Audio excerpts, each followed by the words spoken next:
네, 오늘 말씀의 제목은요, 말씀이 목적이 될 때 일어나는 두 가지 영적 변화라는 제목으로 잠시 하나님 말씀을 나누기를 원합니다. 우리 안에는요, 목적이라는 것이 존재합니다. 목적이라는 것이 존재하는데요. 그래서 우리는 우리가 생각하는 목적대로 움직입니다. 우리의 몸이 우리가 생각하는 목적대로 움직여요. 목적이 없는 사람은 없습니다.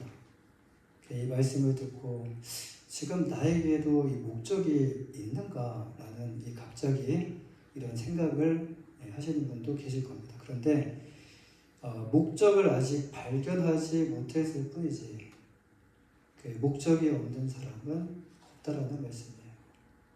목적이 없는 곳에는 솔직히 여러분 우리의 몸은요, 목적이 없는 곳에는 절대로 우리의 몸은 반응하고 또 움직이지도 않습니다. 회사에 가는 목적이 있고요. 그리고 마트에 가는 또 목적이 있어요. 그리고 내가 어느 도시에 갈 때도 분명한 그 안에 계획과 또 목적이 있습니다. 또한 오늘 이 교회에 오신 분명한 또 목적이 있어요. 이 목적이 있으면 반드시 그곳에 이와 같이 우리의 몸이 저절로 그곳으로 향하게 되고요. 또 거기에 가 있습니다. 그런데 이제 목적을 이루거나 뭔가 목적이 있었기 때문에 왔어요. 그런데 목적을 이루거나 목적을 상실하게 돼요. 목적을 이제 잃어버리게 되면 이제 그곳에 가는 발길이 점점 뜸해지게 됩니다. 그러다가 어떻게 되냐면요, 이제 발길이 끊어지게 돼요. 이것은 무엇을 의미하죠? 우리 안에 있는 지금 이 목적은 때에 따라 영원한 것이 아니라 우리 안에 지금 생겨나는 그런 목적들은 때에 따라 바뀌게 된다는 것이에요. 영원한 목적이 아니라는 말씀입니다. 그렇다면 여러분은 오늘 교회를 오실 때 어떤 목적으로 나오셨습니까? 어떤 분은 찬양이 좋아서 나오시는 분도 계셔요. 어떤 분은 사람들을 좋아해서 또 만나야 될 사람이 있기 때문에, 또 어떤 사람은요 그냥 주일이니까, 내가 하나님을 믿으니까 주일이니까 의무감이나 반복적인 이런 습관으로 이와 같이 우리에게는 교회를 나오게 하는데, 또한 이거 외에도 또 다양한 목적이 있습니다.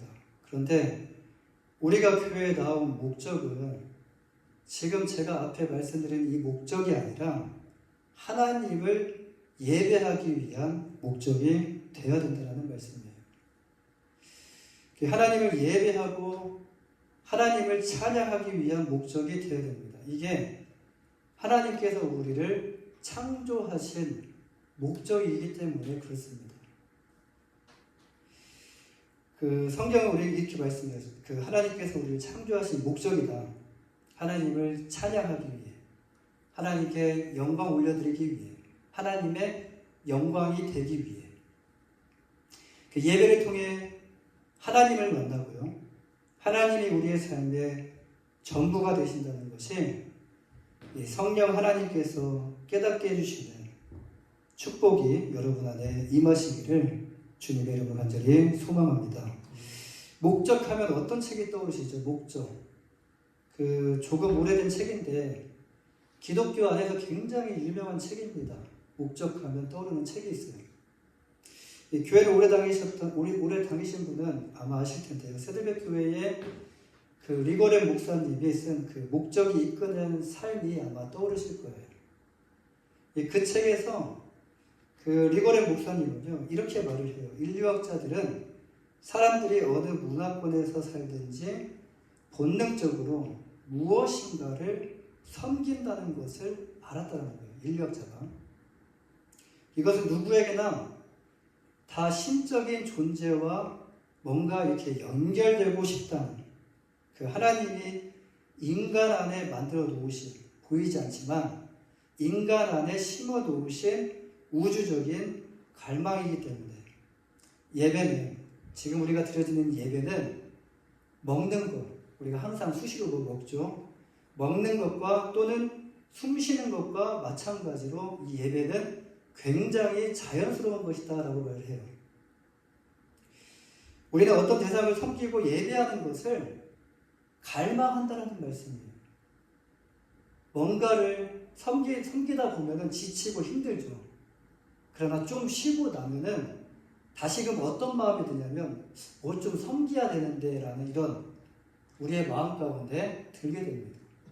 그러니까 누군가를 섬기거나 그 어떤 대상을 놓고 예배하는 것을 우리의 마음에는 그 갈망하는 마음이 있다라는 말씀입니다.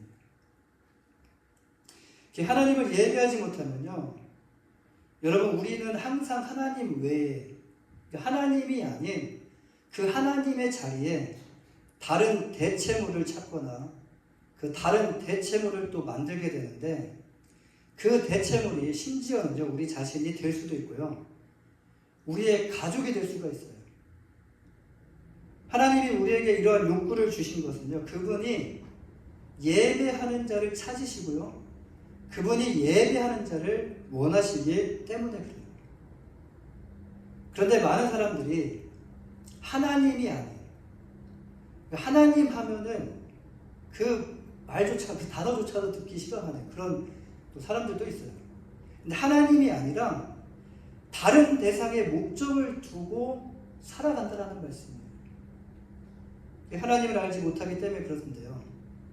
하나님이 안 보이시니까, 하나님이 없으니까, 하나님이 안 보이니까 마치 없는 것처럼, 이 하나님이 안 보이니까 없는 것처럼 말하는 사람들이 참 많은데, 여러분 우리 눈에 보이지 않을 뿐이지 하나님은 어제도 계셨고 오늘도 계셨고 장차에도 계시는 영원하신 하나님이십니다.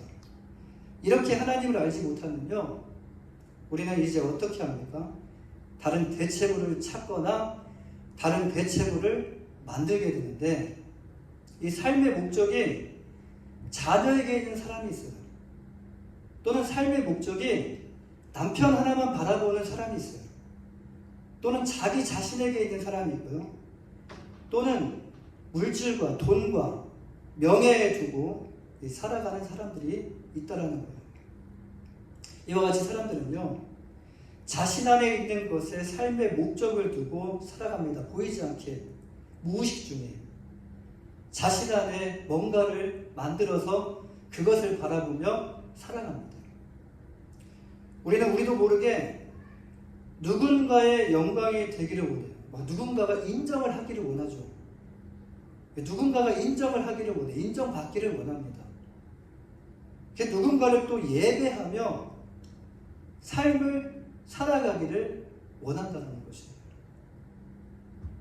우리를 향한 하나님의 목적은 우리를 하나님께서 구원자로 보내신 예수 그리스도를 믿고 구원받아서 생명을 얻어 하나님의 자녀가 되게 하시고요, 더 나아가서 하나님 안에 있는 모든 축복을 누리게 하시기 위함이 바로 하나님의 목적입니다. 그런데 이 세상에도요, 여러분 뭔가 이렇게 말을 했을 때 어떤 사람은 동의를 하고 어떤 사람은 또 반대하는 사람도 있죠. 마찬가지로 동의하는 자와 반대하는 자가 있는 것처럼 이것에 대해서 반대하고 이것에 대해서 없이 하려고 하는 자가 있다라는 거예요. 그가 성경에서 말하는 사단입니다. 사단의 목적은요, 하나님의 목적은 축복이에요. 하나님의 목적은 생명이고, 하나님의 목적은 우리가 길이 잘 되는 것이 하나님의 목적인데, 반대로 사단의 목적은요, 하나님의 목적과는 모든 것이 반대되는 것이 사단이에요. 하나님 안에 있는 것을 취하지 못하도록 할 뿐 아니라 복을 받지도 못하게 하고 생명을 얻지 못하게 하고 우리 안에 있는 것조차도 다 빼앗아가고 사망으로 이끌어가는 자가 바로 사단이에요. 이 하나님의 말씀을 알면 알수록 뭐가 보이냐면 그 하나님을 통해서 내 과거가 보이게 되고요, 내가 지금 서 있는 장소가 어딘지 그것이 보이게 되는 거예요.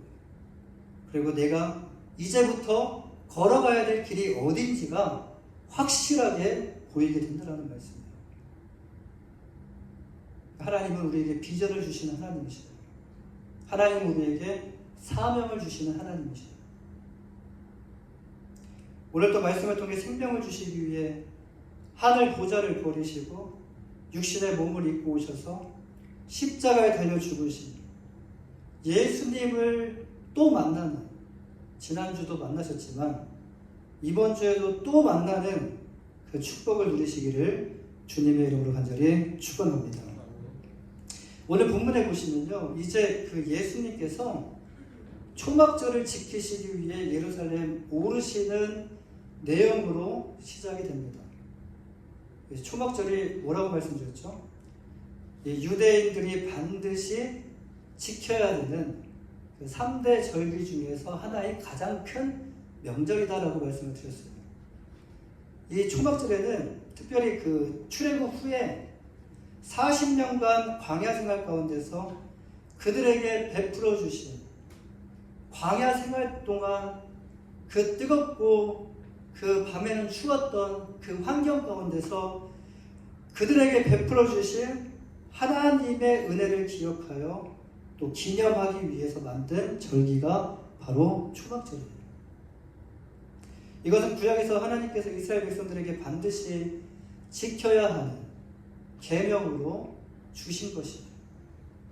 이 절기가 점점 가까워졌을 때 형제들이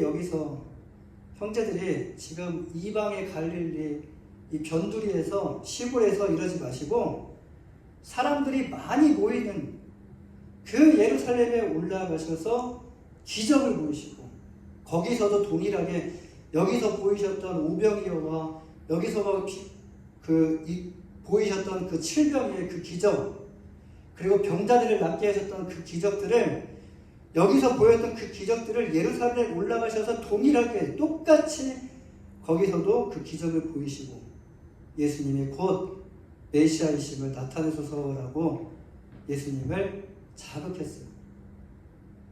이 9절 말씀을 보시면 예수님은 이렇게 반응하시는데요. 내 때가 아직 차지 못하였으니 나는 이 명절에 아직 올라가지 아니하노라 라고 말씀을 하셔요. 이 말씀은 초막절에 올라가지 않겠다라는 말씀이 아니에요. 이 초막절을 올라가지 않고 나는 하나님의 말씀에 순종하지 않겠다, 그 말씀이 아니에요. 여기에 아직이라는 말씀을 기억을 해야 되는데요. 아직 올라가지 않겠다.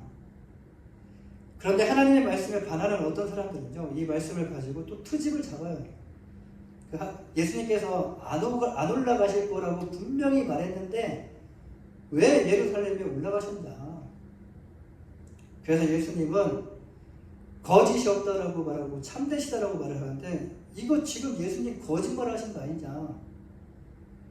예수님 지금 거짓말 하지 않느냐? 한 가지라도 흠을 잡기 위해서 이렇게 반하여 행동하는 사람들이 있다라는 거예요. 근데 이게 억지입니다, 억지.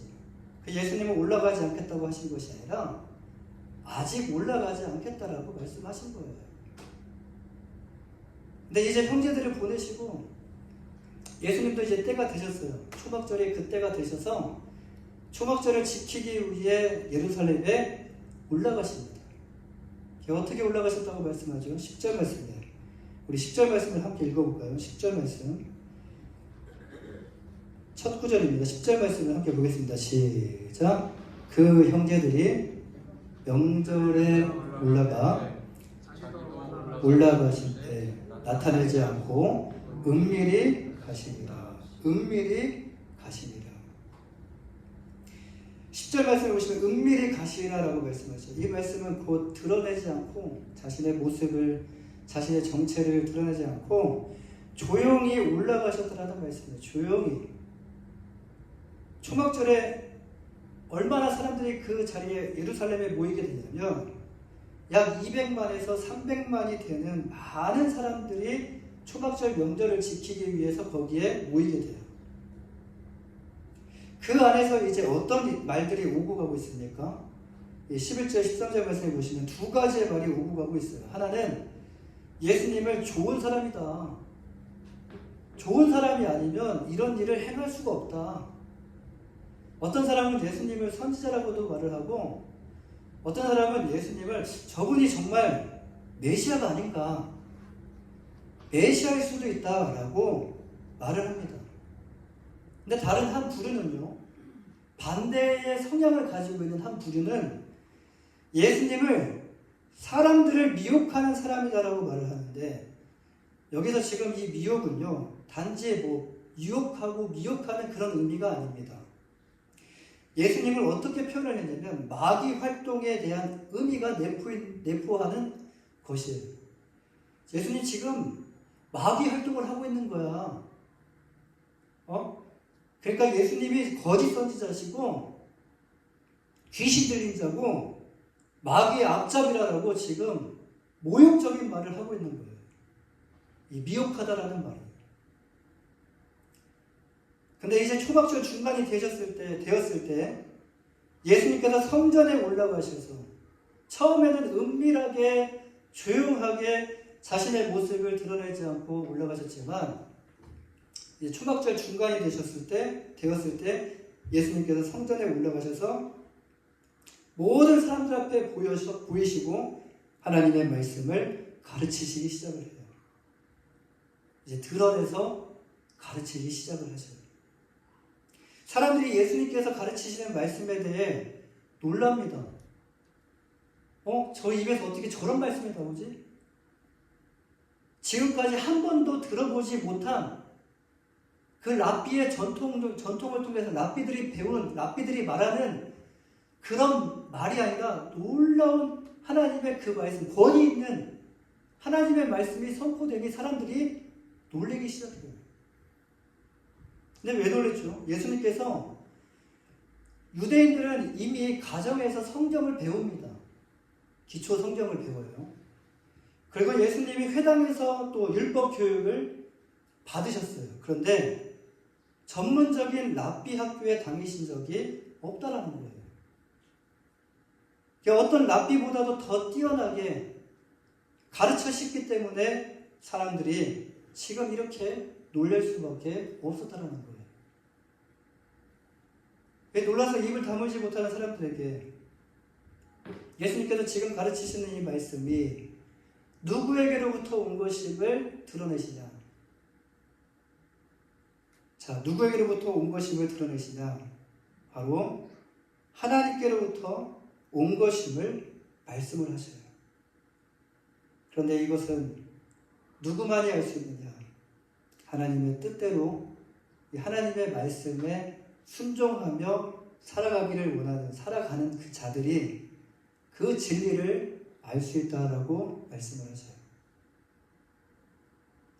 또한 사람들의 겉모습으로 판단하지 말고 공의롭게 판단하라고 가르치십니다. 이것이 바로 오늘 우리가 읽은 말씀의 내용의 줄거리예요. 여기서 우리는 예수님의 두 가지 행동에 대해서 우리가 주목해 볼 필요가 있는데요. 하나는 10절 말씀에서 올라가시니 라는 말씀이에요. 올라가시니. 그리고 또 하나는 14절 말씀에서 가르치시니 라는 말씀이에요. 올라가시고 가르치시니. 하나는 계명을 지켰다라는 것이고요. 또 하나는 계명을 가르치셨다라는 것이에요. 무슨 말씀이 떠오르죠? 가르치고 지키는. 가르치고 지키게 하라.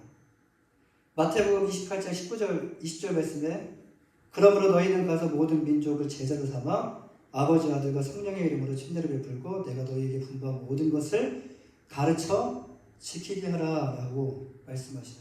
가르쳐 지키게 하라. 무엇이 예수님을 지키게 하셨고 무엇이 예수님을 그 예루살렘 그 성에 초막절을 지키기 위해서 올라가게 하셨는가? 그리고 무엇이 예수님을 성전에 세우셔서 하나님의 말씀을 가르치게 하셨는가? 예수님의 목적은요, 단 하나였어요. 그것은 바로 하나님의 말씀이었어요. 예수님의 목적은요, 하나님의 말씀, 하나님의 약속의 말씀을 이루는 단 한 가지가 바로 예수님께서 가지셨던 목적이었어요. 그 목적을 위해서 이 땅에 오셨습니다. 하나님의 말씀이 마음 가운데 목적으로 자리 잡고 있을 때 어떤 상황 속에서도 가르칠 수 있고요. 어떤 상황 속에서도 이 말씀을 지킬 수 있다는 말씀이에요. 마찬가지로 하나님의 말씀이 우리 그리스도인의 삶의 목적이 될 때 이제 그 예수님의 목적이 되었던 그 말씀이 이제 우리의 삶 가운데 삶의 그 목적이 될 때 우리 안에 크게 두 가지의 변화가 일어나게 됩니다. 그 두 가지의 변화가 무엇일까요? 첫 번째로 행동의 변화가 일어나게 돼요. 행동의 변화. 예수님은 계명을 어기지 않으시고 지키셨어요. 10절 말씀에 보시면요. 그 형제들이 명절에 올라간 후에 자기도 올라가시되 나타내지 않고 은밀히 가시니라. 여러분 지금 예수님께서 어떤 상황이시죠? 예수님께서 지금 현재 이 상황이 자기에게 유리한 상황입니까? 아니면은 불리한 상황입니까? 유리한 상황일 수도 있습니다. 그러나 불리한 상황일 가능성이 더 커요. 본문 말씀을 보시면요. 다 예수님을 적대시하는 것은 아니에요. 어떤 사람은 예수님을 좋은 사람이다 라고 하는 사람도 있고 또 어떤 사람은 예수님은 거짓 선지자다, 마귀 압제이다 이렇게 말하는 사람도 있어요. 그런데 예수님을 미혹하는 사람이라고 말하는 사람들 안에 누가 있는가를 우리가 좀 보셔야 돼요. 그 안에 누가 포함되어 있는가. 그냥 일반 시민들이 그 안에 포함되어 있는 것이라면 예수님 올라가실 수도 괜찮을 수도 있어요. 근데 그 안에 누가 있습니까? 유대 종교 지도자들이 그 안에 포함되어 있었다는 거예요. 권세가 있는 사람들이 지금 눈을 불을 켜고 예수님을 잡아 죽이려고 지금 권세 있는 사람들이 그 권위를 그렇게 사용하려고 하는 사람들이 지금 거기 앞에 예루살렘에 모여 있다는 거예요. 그럼 예수님께서 이 상황에 어떻게 하는 것이 올바른 판단이실까요? 여러분이라면 이런 상황에 놓인다면 어떻게 하시겠습니까? 명절에 지켜야 되는 상황인데 지금 그 명절을 지키게 하지 못하게 하기 위해서 그 예루살렘 성에 지금 애워싸고 있는 사람들이 예수님을 죽이고자 하는 사람들이 깔려있다는 거예요. 몰려있어요. 지금 이것을 바꿔서 말하면 교회에 와서 예배를 드려야 되는데 교회 밖에 군인들이 있다라는 거예요. 오기만 해봐. 잡아갈 거야. 예수님은 어떻게 하셨죠? 자기도 올라가시되 그렇습니다. 명절에 올라가셨어요. 지금 이런 상황에서는 오히려 부딪히는 것보다 피하여 숨는 것이 현명한 방법일 수도 있어요.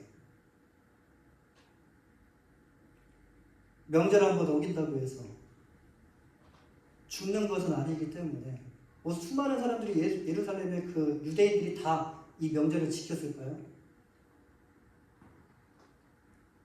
그렇게 하나님 말씀에 순종한 유대인들이 아닙니다. 그러면서도 뻔뻔하게 나는 하나님 말씀을 지켰습니다라고 말하는 사람들이 유대인들이에요. 그런데 예수님은 명절에 올라가셨어요. 여기서 은밀히 올라가셨다는 것에 대해 예수님께서 예수님을 죽이고자 하는 유대인들을 피해서 조용히 올라가셨다라고 말할 수 있습니다. 그런데 그 이후의 말씀에 보시면요. 성전에서 가르치시는 예수님의 모습이 나오죠. 그렇지 않다는 것도 그 뒤에 보시면 밝혀지게 된다는 거예요. 유대인들이 두려워서 올라가지 않은 것도 아니고 유대인들이 단지 두려워서 조용히 올라가신 것도 아니라는 말씀이에요. 예수님은 어디에 초점을 맞추고 계십니까? 하나님의 뜻과 하나님의 때에 초점을 맞추고 계십니다. 예수님은 하나님의 목적을 이루시기 위해 오셨기 때문에 하나님의 때를 가장 중요하게 여기셨어요. 하나님의 때. 아직 하나님의 때가 아니기 때문에 예수님은 조용히 움직이셨다라는 말씀이에요. 우르르 가지 않으셨다라는 거예요. 우르르 갔으면 벌써 정체가 드러났겠죠. 또 사람들은 왕으로 삼으려고 했겠죠. 어떤 사람들도 죽이려고 했겠죠. 그럼 그 안에 그 명절이 누구에게 집중이 됩니까? 하나님께 집중이 돼야 되는데 예수님께 집중되는 것을 원치 않으셨다는 거예요. 이런 정말 위험한 상황 가운데서도 무엇이 예수님을 움직이게 했습니까? 예수님의 목적은요, 오직 하나님의 말씀을 이루는 데 있었다라는 말씀이에요.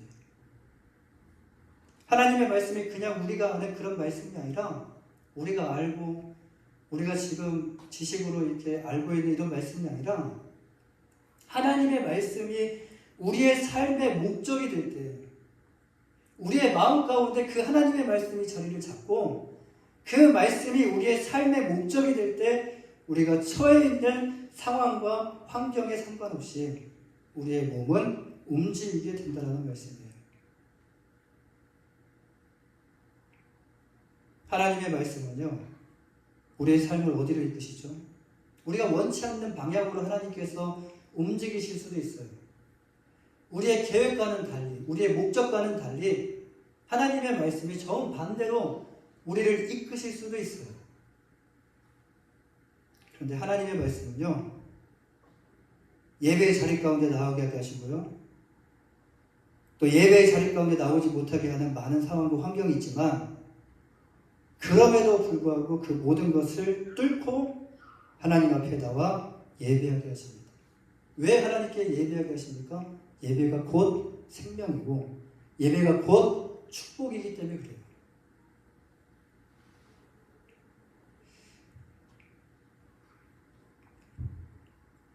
이것은 누가 하라고 해서 하는 것이 아닙니다. 누가 하라고 강요를 해서 예배 드려야지, 예배 드리러 나가야지, 안 나가면 죽고 협박을 하고 위협을 해가지고 예배 가운데 나오게 하는 것이 아니에요. 하나님의 말씀이 그 사람의 목적이 되어서 그 목적이 그 행동으로 옮겨지게 만든다는 거예요.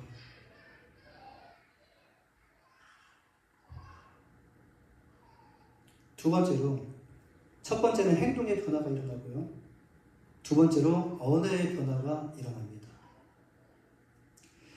오늘 말씀 14절 말씀해 보시면 14절 말씀 함께 보겠습니다. 14절 말씀 다 같이 보겠습니다. 14절입니다. 시작. 이미 명절의 중간이 되어 예수께서 성전에 올라가서 가르치시니. 우리의 언어를 하나님의 말씀으로 정화시켜요. 과격한 언어에서 순한 언어로, 부드러운 언어로, 그리고 세상적인 언어에서 하나님 나라의 언어로. 교회에 오면 언어가 달라집니다. 그렇게 세상에서 막 험한 말을 했던 사람들도요, 교회에 오면 언어가 달라져요.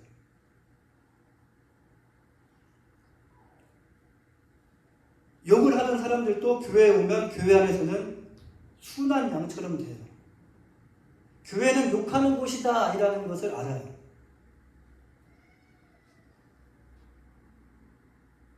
교회는 선한 곳이다라는 것을 알아요. 그래서 선한 사람들만 모이는 것이 교회다라고 그렇게 착각을 해요. 하나님의 말씀이 필요하기 때문에 모인 사람들이 교회인데,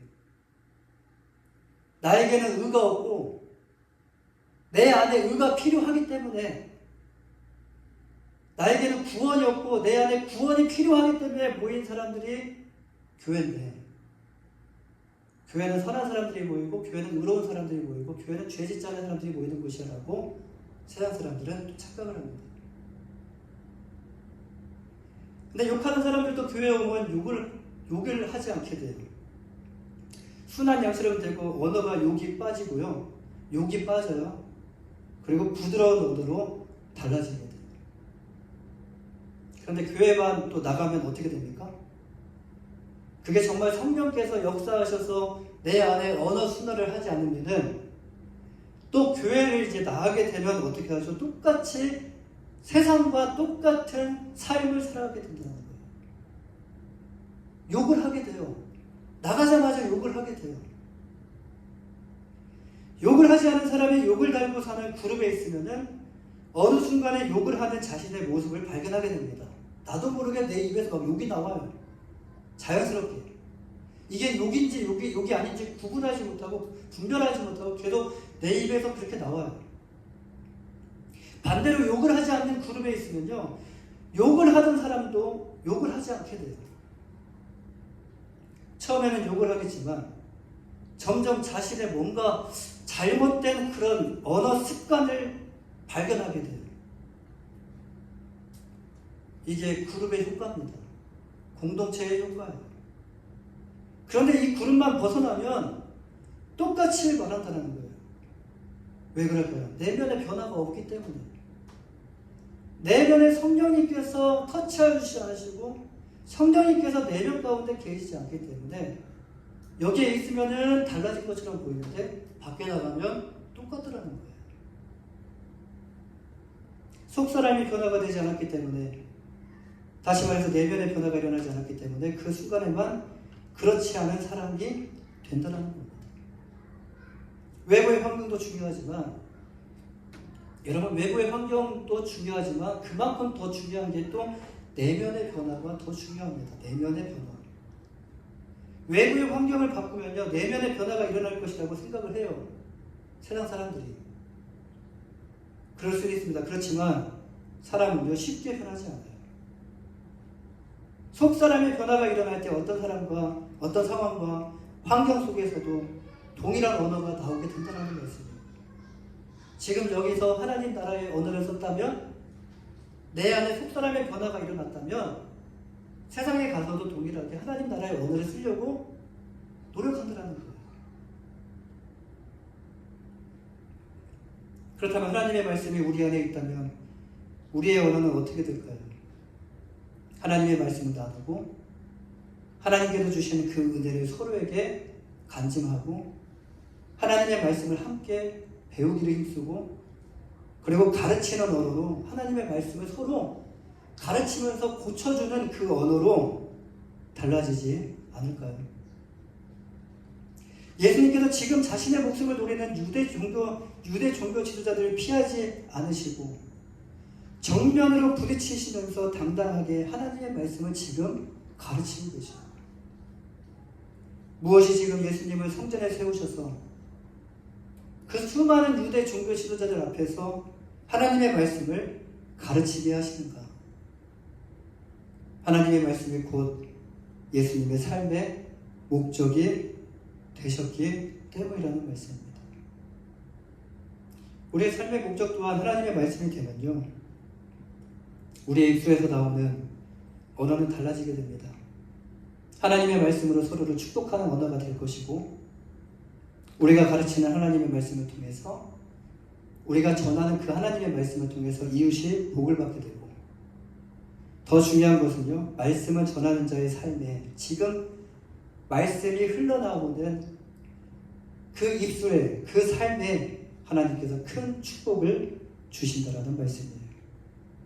하나님 말씀을 듣는 것도 중요하지만 하나님의 말씀을 나누고 배운 말씀, 들은 말씀을 함께 나누고 가르치는 자가 더 큰 축복을 받게 된다라는 말씀입니다. 입술에 저주를 달고 사시겠습니까? 아니면 이제 하나님의 말씀으로 입술에 축복을 달고 사시겠습니까? 사랑하는 여러분, 혹시 여러분 김익도 목사님 아십니까? 김익도 목사님 아십니까? 이 김익도 목사님은요, 젊은 시절에 술과 싸움에 능한 사람이었어요. 사람들이 이제 김익도 목사님이 보이면 깡패였습니다. 깡패. 김익도가 보이면 어떻게 하냐면 사람들이 다 피해가는 거예요. 돌아서 가는 거예요. 그렇게 사람들의 두려움의 대상들이었어요. 거리에서 사람을 때리고 기분 나쁘다고 때리고, 감옥을 내 집보다 더 많이 이렇게 내 집 드나들듯이 드나들었던 분이 바로 이 목사님, 김익도 목사님. 그러다 어느 날에 우연히 그 선교사님 부인이 나눠주는 전도지를 받게 됩니다. 이 나눠지는 전도지를 받게 되는데, 처음에는 그 전도지를 어떻게 했겠습니까? 전도지를 그냥 그 앞에서 코를 풀어버리는 거예요. 기분 나쁘다고. 코를 풀어버리고 거칠게 반응을 했는데, 그 전도지에 담긴 하나님의 말씀에 큰 충격을 받게 됩니다. 그 말씀은 어떤 말씀이었냐면 로마서 6장 23절 말씀이었어요. 죄의 삭은 사망이요 하나님의 은사는 그리스도 예수 우리 주 안에 있는 영생입니다. 이 말씀을 본 김익도 목사님은, 이 김익도 깡패는요, 큰 충격을 받았는데, 그는 자신의 죄로 가득한 인생을 살았다는 사실을 깨닫게 되고요. 그 결과 자기가 지금 무엇을 받게 되느냐, 사망이라는 이 사실 앞에 두려움에 떨게 돼요. 사시나무 떨듯이 두려움에 떨게 돼요. 이게 다 그렇게 되는 건 아니에요. 이 말씀을 봤다고 해서 다 그렇게 떠는 건 아니거든요. 근데 동시에 또 어떤 말씀을 보게 되냐면, 하나님의 은사는 그리스도 예수 안에 있는 영생이다. 처음에 사시나무 떨듯이 부러워했는데, 이제는 그 다음 그 메시지에 희망의 메시지가 담겨져 있는 거예요. 그때 그는요, 그 은혜를 붙잡고 눈물로 회개하며 예수님을 믿게 되었어요. 어느 날 이제 김익도 깡패가 김익도 목사님이 됐어요. 그 김익도 목사님이 집회를 가기 위해서 기차를 타고 이동 중이었습니다. 그때 그와 함께 어울리던 깡패 그 무리가 그를 알아보고요. 야, 너 김익도 아니야? 너 요즘 목사라며? 이 위선자 같은 놈아. 무시하고, 기분 나쁘게. 그런 말을 시비를 걸면서 사람들 앞에서, 그 주변에 있는 사람들 앞에서 모욕을 줬어요. 예전 같았으면 어떻게 합니까? 욕을 들었을 때 주먹이 앞으로 먼저 나가겠죠. 주먹이 앞서서. 그러나 김익도 목사님은요, 그 말을 다 듣고 조용히 그들에게 대답합니다. 그래, 나 김익도 맞다. 그런데 나는 이제 예수 믿는 사람이다. 하나님이 나를 바꾸셨다. 고린도후서 5장 17절 말씀입니다. 그런지 누구든지 그리스도 안에 있으면 새로운 피조물이라. 이전 것은 지나갔을 때 보라 새 것이 되었도다. 그렇습니다. 하나님 말씀으로 속사람이 바뀌면 이렇게 겉사람은 자연스럽게 바뀌게 된다는 거예요.